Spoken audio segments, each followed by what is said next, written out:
I'm Kate from SuperGuide, and I'd like to show you how to use ASIC's Moneysmart Superannuation calculator.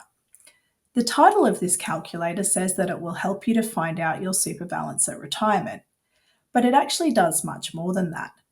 It can help you to see the impact of fees on your final super balance and compare two super funds' fees together to see how even a small difference in fees can have a significant impact on what you end up with at retirement. The calculator will also help you to see the impact of making contributions to your super and different investment returns that you could achieve, as all of these have a really big impact on where you end up. The calculator seems relatively straightforward, but like lots of things with super, it can be more complicated than it first appears. So hopefully this walkthrough will be helpful for you. To start, what you need to do is scroll down and insert your personal details, your age, your income, and when you plan to retire. I'm going to use someone who's 25 and earning $60,000 per year, just in this example. We'll leave the desired retirement age at 67, but you can change that if you would like to. The second thing you need to do is put in your super details. So here you put in the balance that you have currently in your super account. For this person, we'll say they've just started out in the workforce, only have $15,000. The employer contribution amount here is already filled in for you at 11%. And that's the minimum that your employer is required to contribute if you're an employee. If your employer contributes a higher amount, you can change that here. Or if you're self-employed, you can put in 0 and instead add all your contributions that you plan to make as personal contributions. You can see if you click on this question mark, it does give you that helpful information about what to do if you are self-employed. So when you're using these calculators, do keep an eye out for the question marks and hover over those to find out that extra information. In the first instance, we're going to say, no, this person doesn't make any additional contributions to super. If you scroll down further, you can see now that the calculator requires you to insert the fees for your super fund. If you're most interested in just seeing the impact of making contributions, you could just leave these at the default levels. But if you're really wanting to see the actual impact of the super fund fees that you are charged, you can change these default numbers. First, you have to click this box and select Other, and then these boxes stop being greyed out, and you can go in and add the fees that your fund charges you. The best place to find these is in your product disclosure statement. So you'll need to visit your fund's website, find the product disclosure statement, and then look for a table within that document, which is called the Fees and Costs Summary. That will show you all the different fees and charges that apply to your super. They might have more different types of fees than are included in this calculator, and they may also be more complex. What the calculator can do is take into account any percentage-based fees and any dollar-based fees. And it actually doesn't matter where you put the fees in terms of what they're called, as long as you put in all your dollar-based fees and all your percentage-based fees, the result of the calculator will be correct. So to give you an example, I'll walk you through some fees that I saw for a particular fund, which I won't name. First of all is the contribution fee. Now this was 0. Contribution fees are quite uncommon now in super funds, but if you have an older fund or you have a financial advisor attached to your fund, you're more likely to see a contribution fee. This is a percentage that's charged out of every contribution that you make into the fund. So if it was a 1% fee and you contribute $100, the contribution fee would be $1. So if you do have a contribution fee, which is percentage based, you would put that in there. The second part is the administration fees, and this is the only place in the calculator where you can put any flat dollar fees apart from insurance premiums. So if your fund is charging other dollar-based fees that have another name apart from administration fees, you would still put them here. You'd add up all the dollar-based fees that your fund is charging you and put them here. In the case of the fund I was looking at, it was $78 per year for their flat administration fee. The next box here is the indirect cost ratio. Lots of funds don't call it this anymore, but if you look at your fees and costs summary, you may see quite a few different percentage-based fees that are listed as being deducted from the fund's investments rather than out of your account balance. And those are indirect costs. So you would put these here. Some funds charge some of their administration fees indirectly in this way, and that's what the calculator is looking for in this box. In the fund I was looking at, that fee was 0.19%. So we'll put that in here. If you continue to move down, you can see we now have come to the investment option variables. Again, you can leave that as the default if you're more interested in seeing the impact of contributions. But if we're still looking for some fee information, you would change this again to say other, and that will allow you to fill in these boxes. Here is where you'd put your investment fees. Again, these are normally deducted out of your investment before the return is credited to you. So it's not coming directly out of your account balance, but it is still an important fee because it affects the investment return you receive. The higher this investment fee is, the lower your investment return. The investment fee here was 1.1%. Now do be careful here that you're not inserting your fees twice. If you've already put investment percentage-based fees up here in the indirect cost ratio, you don't need to add them again in the investment fees. It doesn't really matter, as I said, where you put them, as long as you don't duplicate your fees and you do include all of them. The next thing we need to do here in the investment section is estimate the investment return and the tax on earnings.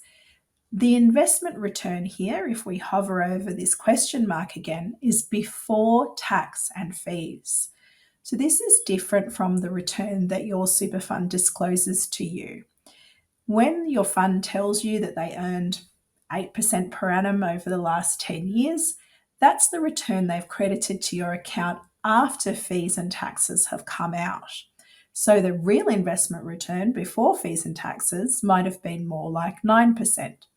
So what you need to put in here is what you think would be a realistic investment return without any fees and without any taxes for the type of investment that you've chosen for your super fund. In this example, we're going to use 8%. And for the tax on earnings, we'll put 7%. That's the default that this calculator uses, and it was the average tax on earnings that the Retirement Income Review found that super funds pay. So if you're not sure, it's a good place to start. From here, we can now scroll down and see our results. And this shows you a graph of your balance year by year and also your final estimated superannuation balance. So that's a really good place to start. And it also shows you the total fees that you've paid throughout the life of your superannuation fund. Remember, this includes those indirect costs that you're not seeing come out of your balance. The second thing that we can do with this calculator is compare an alternative fund so we can see the impact that different fees might have. We'll do that now by clicking this down arrow. You can see again, we get all the same boxes to fill in fees. The first one, though, is a withdrawal termination fee so that you can insert that if there is a cost for closing your existing super fund. That's very uncommon now that exit fees are prohibited in superannuation.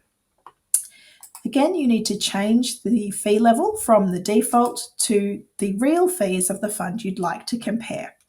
Say our comparison fund charges $65 per year, no other indirect administration costs, and their investment option has the same investment return and the same tax, but a lower percentage investment fee of 0.6% per year.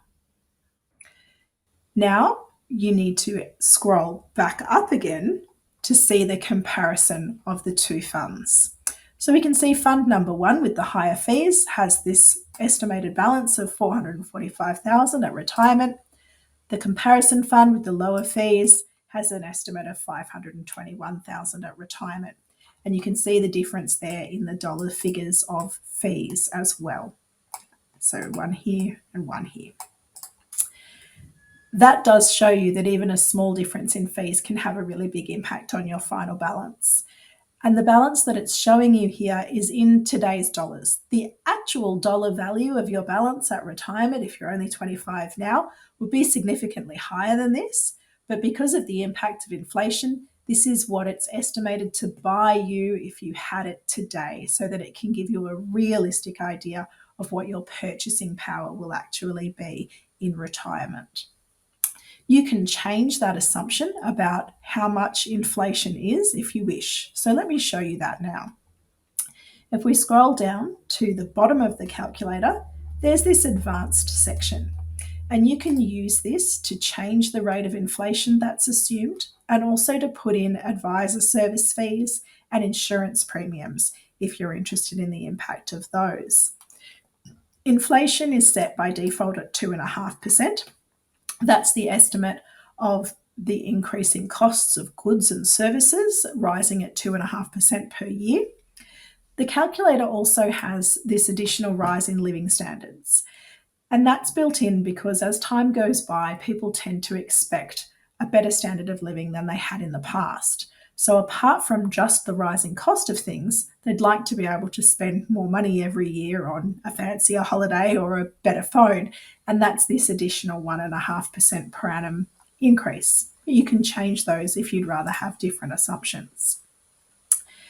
This insurance fee is built in at $214 a year. It's a relatively low estimate of what you might be paying for insurance in your super fund. You can look at your real insurance premiums and change that figure here if you would like to. Last of all, the other thing that this calculator does is allow you to estimate the impact of making contributions to your super. It doesn't directly compare the situation of not making contributions with making contributions.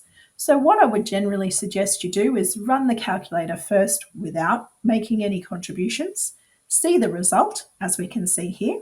You can jot that down and then go back up and change the situation of how much you can contribute so you see the impact that that will have. Let's do that now. You go back to the top of the calculator. Instead of saying no to this question, we can say yes. And now some more boxes will pop up. So let's say this person is contributing from their monthly salary 5% of their wage. So you can see this is a percentage figure here. If you contribute a dollar amount, just change that to dollars. Okay, but we'll leave it at 5%. Then you can scroll down again to see your numbers and see how that's impacted your final balance. And you can see, if you remember what these figures were before, that that 5% contribution out of a person's salary has had a very significant impact on the final balances that are estimated in each of those super funds that we're comparing. Last of all, it's always important when you're using a calculator to make yourself aware of how it works. So do come down all the way to the bottom and have a look at the disclaimers about how the calculator works and what it does. Essentially, it explains here that it's only a projection. It's only as good as the numbers that you put in. It's not guaranteed that that's what you'll end up with, but it is a reasonable model that will at least show you the kind of magnitude of the difference that making contributions or choosing a lower fee fund may have on your final retirement balance. The assumptions are also very interesting. They include things like it will adjust to put a co-contribution into your balance if you're eligible for that and you're making after-tax contributions. It will also cap the amount that you contribute at the concessional contribution cap or non-concessional contribution cap, depending which way you've chosen to make contributions. So you can read through all of those assumptions and the information to make sure that you're happy with how the calculator works and that you understand it.